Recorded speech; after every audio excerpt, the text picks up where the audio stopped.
Assalamualaikum dan selamat sejahtera. Okey, jadi hari ini kita punya rakaman pertama untuk chapter 1, bahagian yang pertamalah. Jadi sesiapa yang free boleh tontonlah video ni dari awal sampai habis sebab chapter 1 ni tak lama, cuma saya tekankan beberapa isi pentinglah yang ada dalam chapter 1. Seperti biasa, sebelum kita mula, kita akan mulakan dengan bacaan Ummul Kitab Al-Fatihah.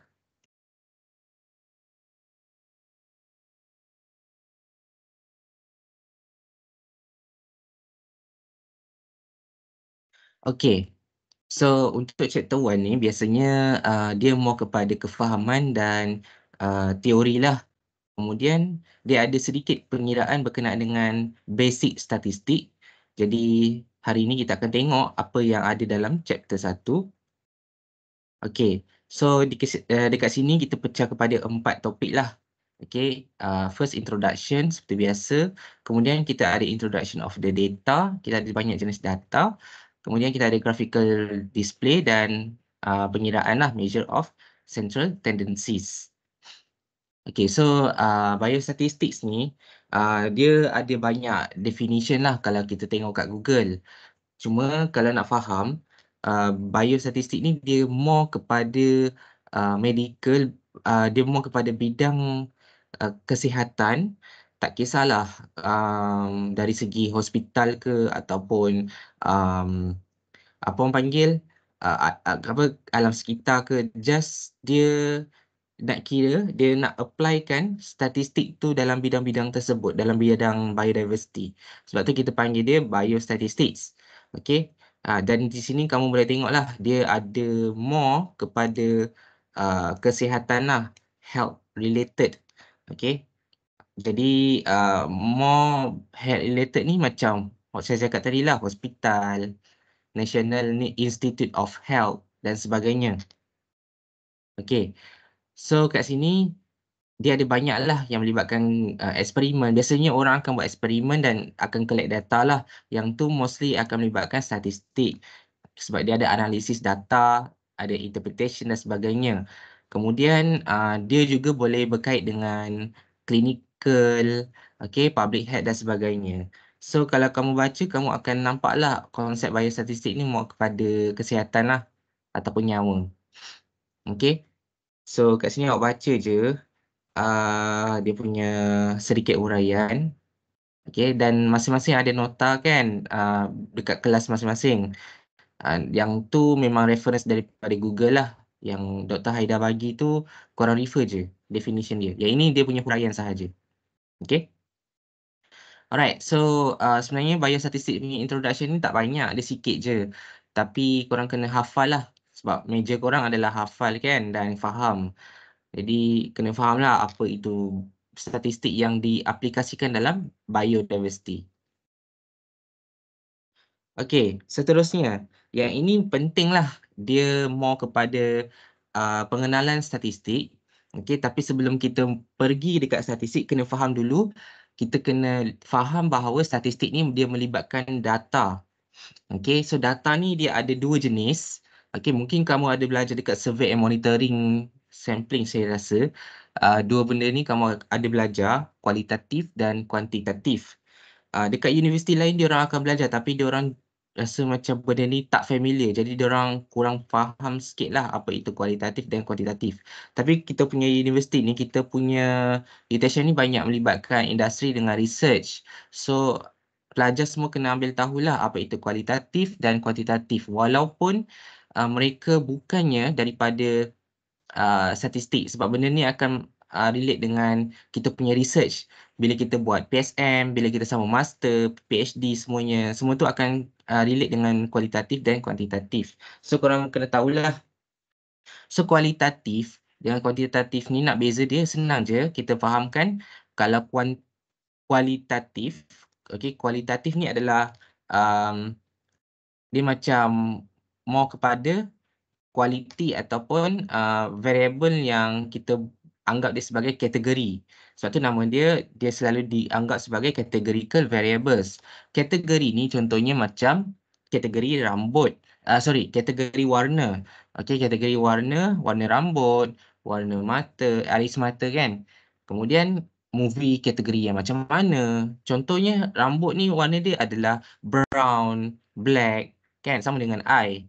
Sama dengan eye color kan. Tapi kalau macam movie ni ada macam-macam. Ada orang dia suka movie yang berkonsepkan anime. Ada orang dia suka movie yang berkonsepkan lawan-lawan, peperangan. Ada yang sejarah, ada yang sebagainya lah. So itu kita anggap dia sebagai kategori.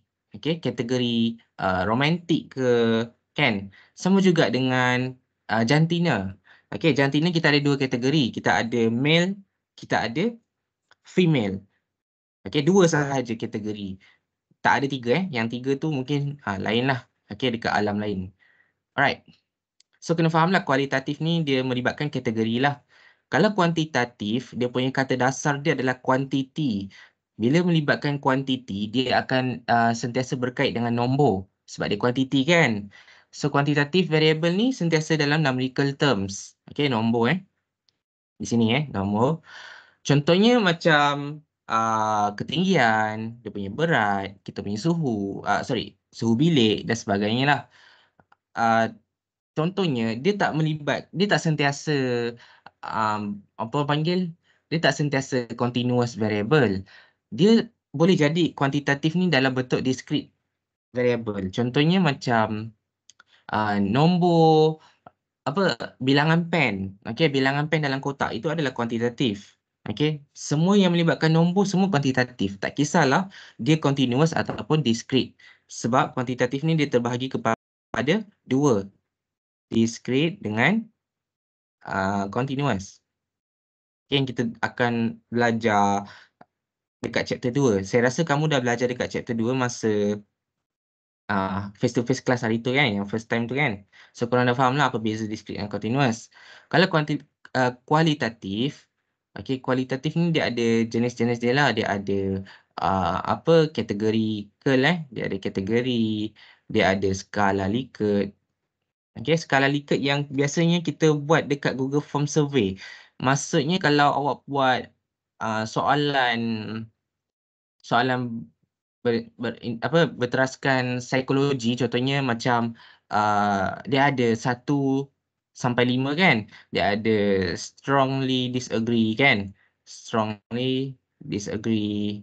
Kemudian dia ada strongly agree. Okay. Yang biasa kita buat dalam survey tu, ini adalah kualitatif. Okey, biasanya lah dalam skala Likert. Kalau dalam kategori, contohnya kalau awak tanya masa demografi yang first punya part tu kan, awak tanya nama, umur kan. Okey, yang itu bukan kualitatif. Yang itu adalah dia punya jawapan dia. Tapi dia nak kualitatif ni dalam bentuk gender, umur kan. Ada umur, kita buat dalam bentuk range. Kita tak suruh dia nyatakan umur dia berapa. Kenapa? Bila kita buat survey, kita nyatakan umur dalam bentuk julat. Okey, contohnya macam 21 hingga 23 tahun. Kan? Kita selalu buat macam ni dalam bentuk julat. 24 hingga 26 tahun. Kemudian 27 tahun ke atas. Yang ini kita anggap dia sebagai kualitatif. Sebab kita dah kategorikan dia dalam konsep julat So tak adalah selepas ni kalau korang nak buat survey, korang minta dia orang isi satu-satu. Contohnya macam what is your age? Ini bukan kualitatif. Okay, ini adalah short form jawapan bukan kualitatif Kalau kualitatif kita tanya age, lepas tu dia pilih sahaja sama ada 21 hingga 23 dan sebagainya. Okay, alright. So kena faham lah konsep kualitatif dengan kuantitatif. Okay, so macam saya cakap tadi, kualitatif dia ada dua jenis. Dia ada categorical dan skala Likert lah. Manakala untuk kuantitatif dia ada dua juga, discrete variables and continuous variables. Yang ini saya dah assume awak semua faham. Kuantitatif dibahagikan kepada dua jenis iaitu discrete dan continuous. Discrete ambil numerical values yang boleh dikira yang boleh dikira, count, that can be count. Contohnya 0, 1, 2, 3 nombor bulat. Okay, ni kita panggil nombor bulat, tiada perpuluhan, tiada pecahan. Okay, dia countable. Contohnya number of family, number of siblings, the number of calls.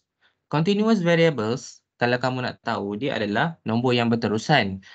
Contohnya macam jarak, umur, berat. Okey, jarak kenapa saya cakap berterusan? Sebab jarak ni kan kalau pergi dekat jalan raya, highway kan, awak jalan naik motor atau kereta, mestilah benda tu jarak tu akan berubah secara berterusan. Contohnya macam dari Paguh ke KL. Dari Paguh ke KL berapa kilometer? So contohnya 300 kilometer Okey, so contohnya ini 300 kilometer. So bila awak dah sampai dekat RNR yang seterusnya, benda tu akan berkurang. So benda tu dia berterusan. Ada yang lagi dia tak accurate tau. Benda ni dia tak accurate. Contohnya macam 299.2 kilometer kan. Contoh.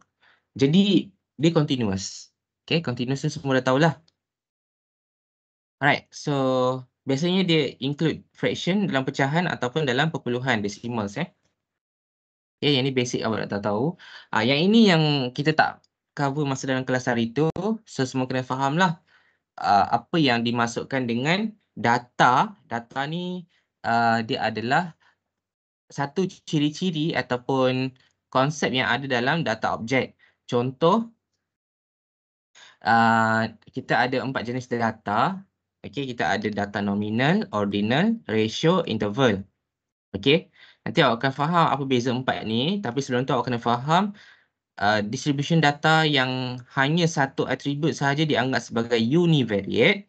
Manakala kalau dia melibatkan dua atribut dan sebagainya, dia melibatkan bivariate. Contohnya kalau data tu hanya sekadar nominal sahaja, maka dia adalah univariate.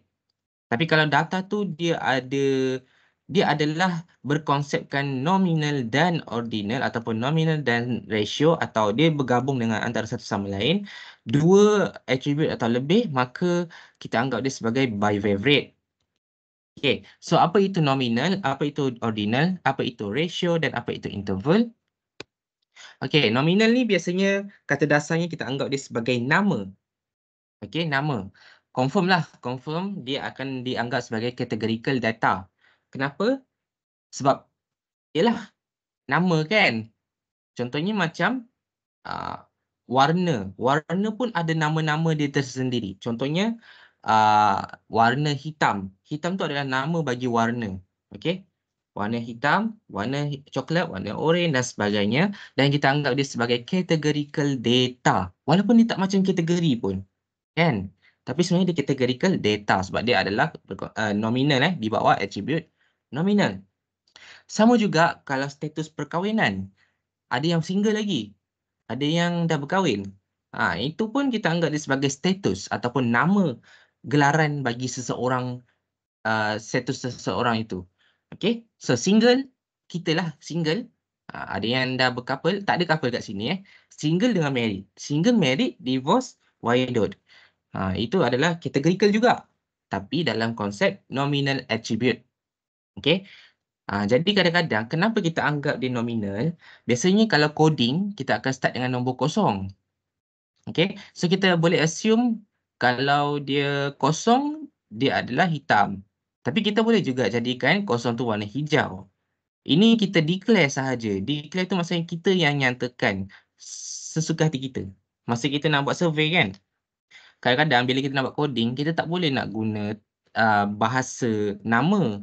Kita tak boleh nak cakap I equals to black. Tak boleh. Dalam coding Dalam coding ni, kamu bukan bidang IT tau. Jadi, dia tak boleh buat macam tu. Dia tak boleh baca. So, kalau biasa orang buat dalam coding, dia letak kosong sama dengan black. So, bila dia panggil, dia akan panggil I equals to 0. So, maksudnya dia tahu I tu warna dia hitam. Dia tak panggil pun black. Sebab dia text kan. Dia tak akan macam tu lah. So, ni assign lah sebagai code. Ini tak penting pun. Just untuk kefahaman je lah. Sebenarnya categorical data ni dia senang untuk kita kategorikan sebagai nombor. Okay, untuk kita letakkan dalam coding. Alright? Alright. So, korang kena faham? Nominal ni kata dasar dia nama. So, nama-nama apa-apa pun tak kisahlah. Kalau contohnya transportation, ada orang dia naik kereta balik. Balik raya kan dia naik kereta. Ada orang balik raya naik motor. So, itu adalah kategori. Kategori kenderaan. Nama juga tu. Nominal. Takkan lah orang balik raya jalan kaki kan. Ya, dia naik bas. Okay, alright. So, kena faham itu adalah nominal. Okay, kalau awak rasa laju, awak boleh slowkan video ni. Okay, next adalah ordinal data. Ordinal data ni adalah dalam bahasa pasarnya ataupun kata dasar dia adalah order data. Okay, order data, bukan order makanan, bukan. Order ni maksudnya macam kita nak dia dalam increasing atau decreasing. Contohnya dalam bentuk konsep. Dia bukan nombor tau. Dia macam ni orang cakap, order ni macam hierarki. Hierarki. Macam pangkat. Macam pangkat. Contohnya macam kita kan. Order kita macam first SPM. Lepas tu diikuti dengan diploma dasar taraf. Lepas tu degree. Dia macam order lah, faham tak? Ordinal data. Tapi sebenarnya yang saya cakap tadi tu adalah nominal. Nominal data. Okay, yang tadilah degree, diploma, SPM. Ini adalah nominal data sebab dia adalah nama. Nama bagi setiap tu. Tapi kalau ordinal data ni dia macam mana nak cakap? Dia pangkat lah kalau awak tengok contoh kat sini kan. Dia ada uh, contoh kalau awak katakan um, awak pergi ke wayang, panggung wayang dan awak nak pergi beli popcorn dengan set makanan yang lain lah. So awak akan dapat bekas popcorn yang small, ada yang bekas medium, ada yang large. Maksudnya item dia item yang sama, iaitu popcorn kan, betul jagung. So item yang sama tetapi dia punya ciri-ciri yang berbeza. Itu maksud dia. Tapi awak tengok kat sini dia ada small, medium, large.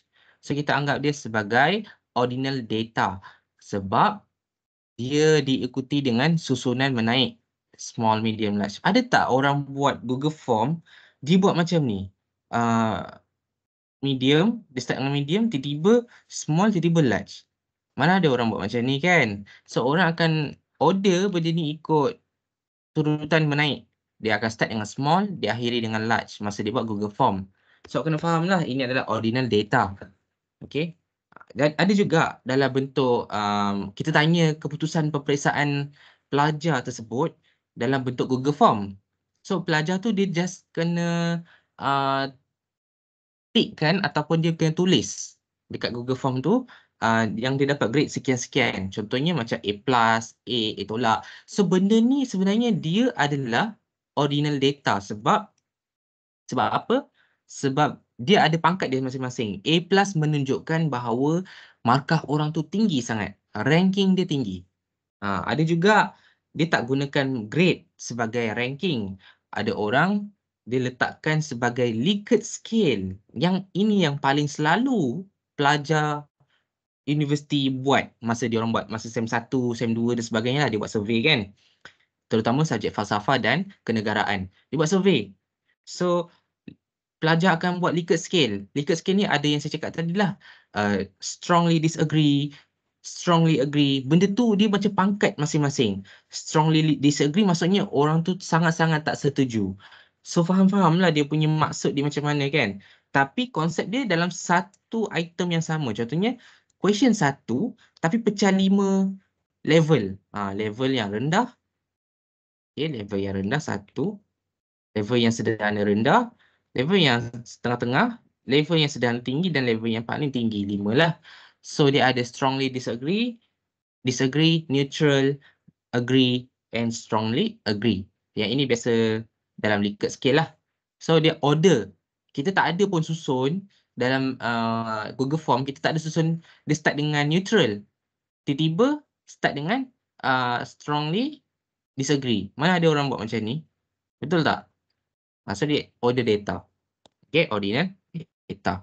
So kena faham nominal dengan ordinal data. Ordinal data ni paling senang awak nak ingat adalah bila awak buat Likert scale. Okay, nominal data ni biasanya awak buat dalam bentuk nama, kata nama Okay, so dia adalah kategori. Dua-dua ni kategori nominal dengan ordinal tapi dia punya beza kefahaman dia lain. Nominal macam mana, ordinal macam mana. Alright. Okay. So, saya harap sampai sini kamu faham nominal dengan ordinal. Dua-dua ni adalah kualitatif data di mana dua-dua ni adalah ialah kategori dan skala. Okay, kualitatif. Sekarang kita akan pergi lagi dua, interval and ratio. Interval dengan ratio ni, awak kena faham, yang tadi adalah apa? Okay, yang ini adalah kualitatif. Sorry, tulisan buruk. Kualitatif. Yang ini adalah kuantitatif. Kena faham So, data tu dipecah kepada 4. So, 4 tu jadi macam ni lah. Okay, so interval. Apa beza interval dengan ratio? Okay, interval ni dia nombor. Kalau kita buat dalam bentuk macam zaman sekolah menengah, kita kata satu yang kita belajar nombor kan, nombor interval kan. Okay, nombor julat lah orang panggil, dalam bahasa Melayu dia julat. So biasa orang start dengan kosong kat tengah-tengah. So ni negatif 1, negatif 2, ni 1, 2 dan sebagainya. Okay. Ada juga yang buat dalam point. Sini negatif 2.5, sini negatif 1.5, yang tu negatif 0.5 dan sebagainya. Okay, ada yang buat point 0.2 dan sebagainya, tak kisahlah. Yang penting dia nombor interval yang melibatkan negatif, positif nombor lah. Dia boleh dua-dua. Okay. Cumanya interval ni, interval data ni, dia tak ada true zero value. Okay, maksudnya kat sini, biasanya lah kebiasaannya digunakan dalam satu perkara sahaja, iaitu suhu. Okay, suhu. Okay. Saya tanya. Suhu, kalau 0 darjah, kita cakap dia sebenarnya tak ada suhu pun. 0 darjah ni, suhu dia kosong. Faham tak? So, dia tiada nilai kosong dalam tu. Dia tak ada suhu. Dia bukan nak cakap suhu tu sama dengan kosong. Tak. Tapi dia cakap suhu tu tak ada. Tak wujud kalau kosong. Okay. Kalau suhu dia 1 darjah Celsius, okay, dia sejuk lah kan. Ada yang suhu negatif 1 pun sejuk juga. Tapi negatif 1 ni menunjukkan dia lagi sejuk. Tapi nombor kosong suhu ni dia tak wujud lah. Walaupun dia sejuk tapi suhu tu tak wujud. Macam tu lah something. Apa yang awak kena faham. Yang ini dia tak ada true zero value. Okay, kenapa? Ada orang tanya, why? Kenapa? Okay. So, tengok kat sini Suhu, kalau kita punya negara kita ni, Malaysia yang sekarang ni suhu 38 darjah Celsius. Okay. Okay, saya nak tanya. Suhu 16 darjah. 16 darjah Celsius ni sejuk ke panas? Suhu dia sejuk kan? Okay. Kalau awak ganda dengan 2, tak ke jadi panas? Sepatutnya sejuk. Kalau awak ganda 2, awak akan dapat 38. 38 ni dah panas. Makin dia berganda, makin dia lain. Dia punya konsep dia. Sama dengan negatif. Kalau awak negatif 16 suhu ni sejuk. Sangat sejuk. Kalau awak ganda dengan 2, awak akan dapat negatif 38. Lagilah sejuk. Nampak tak dia punya logik dia kat situ? Lain kan? Konsep dia tak boleh kita tambah, kita tak boleh gandakan dengan 2, kita tak boleh bahagikan dengan 2. Konsep dia sebab apa? Sebab dia tiada nilai true zero value. Dia tak boleh ganda. Okay? Awak tak boleh cakap 10 darjah Celsius ni, sukatan dia adalah 2 kali ganda daripada suhu 5 darjah Celsius. Awak tak boleh cakap macam tu. Sebab 5 Celsius tu sangat sejuk. Tapi awak gandakan dengan 2, sepatutnya dia lagi sejuk kan? Tapi tak. 10 darjah Celsius ni dia kurang sejuk. So tak boleh Dia tak boleh ganda. So terms ni, dia tak boleh diuraikan. Sebab dia tiada zero value. Okay? Tapi konsep dia sama, dia interval.